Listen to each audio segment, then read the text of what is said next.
This is where stewed lamb and political activism intersect. South Philly barbacoa, specifically the fight for immigration reform.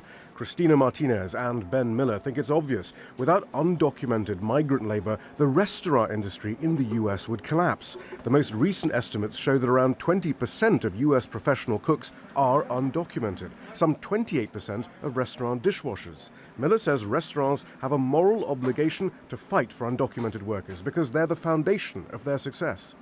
The restaurant industry is just super powerful. It's billions of dollars. It's the center of the culture. Everybody in this culture goes out to eat. People are paying attention to what's going on in food. What's not being talked about is the labor, the workers. Martinez is undocumented. Laws signed by President Bill Clinton in the 90s mean she would have to leave the country and wait at least 10 years to apply for citizenship, despite her marriage to Miller, who is a U.S. citizen.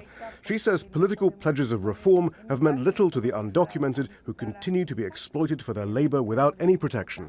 Latinos are a big force. We work in restaurants, agriculture, construction. But the sad thing is that though the government wants our support, they never give us any in return. They just continue deporting us.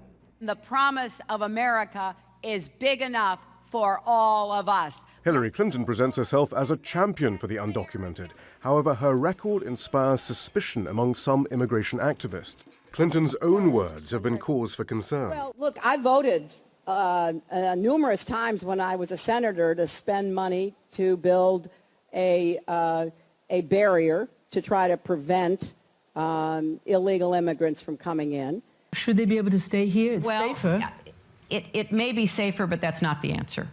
The Clinton campaign did not respond to our request for an interview, but she has now reversed her position on all these issues. Yet some activists remain wary, in part due to her record as Secretary of State. Specifically, her swift acceptance of the overthrow of the democratically elected president of Honduras in 2009. The resulting instability precipitated the migration of thousands of children to the U.S.